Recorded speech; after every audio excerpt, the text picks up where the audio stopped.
This is WFYI News Now. It's March 19th, and I'm Abriana Herron. On today's show, the story behind a musical flash mob that showed up at the Indiana Statehouse this week, an effort to make Central Indiana a popular home base for remote workers, and a new initiative aims to expand mental health crisis response teams throughout the state. We hope that this mobile crisis program will assist individuals with getting that sort of wraparound support that they need in order to avoid crisis in the first place. Those stories coming up, but first. Carmel Clay Schools is apologizing for anti-Semitic language that appeared in a display as part of an international festival earlier this month. Superintendent Michael Beresford says the district was made aware of the content at Smoky Row Elementary and began an investigation. He says the district met with the Jewish Community Relations Council to better understand the impact of the language. Beresford says the district is working to update its policies for cultural displays at school events to ensure they are age-appropriate and respectful.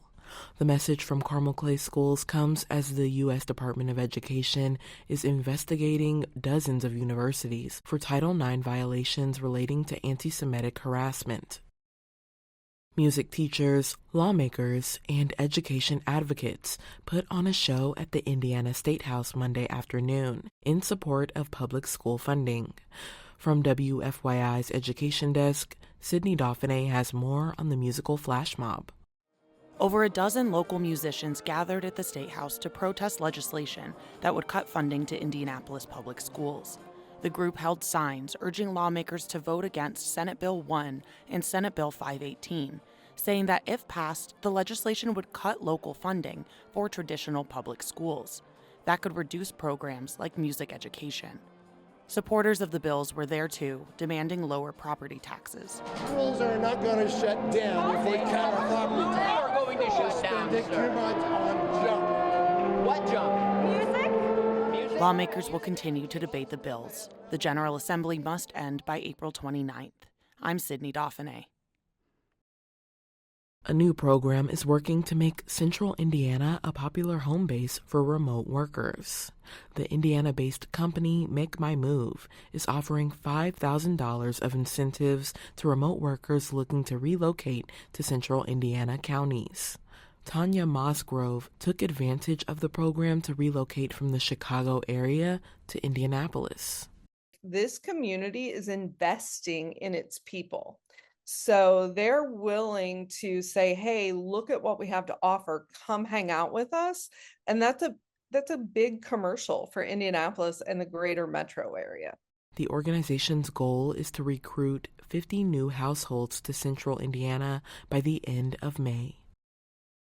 And for our final story today, a new initiative aims to expand mental health crisis response teams throughout the state. The Mobile Crisis Accelerator program is designed to help organizations build mobile crisis teams to respond to mental health calls in communities around Indiana. The program uses state dollars to provide grant funding, training, and technical assistance to eligible organizations.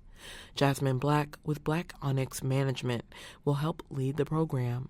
She says the goal is to ensure people receive the right care. We hope that this mobile crisis program will assist individuals with getting that sort of wraparound support that they need in order to avoid crisis in the first place. Trained mental health teams can respond to crises and help people avoid ER visits and police involvement. The program is being offered in Marion, Lake, Vandenberg, St. Joseph, and Allen counties.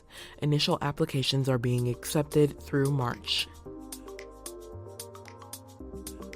And that's all for today's episode of WFYI News Now. Our podcast is produced by Drew Daudelin and Zach Bundy, with support from the news team at WFYI and public media journalists across the state. Our news director is Sarah Neal-Estes. Kendall Antron produced our music, and I'm your host, Abriana Herron. If you like today's episode, remember to subscribe and share, and follow WFYI on Instagram, TikTok, Facebook, and YouTube to check in on our newsroom throughout the day.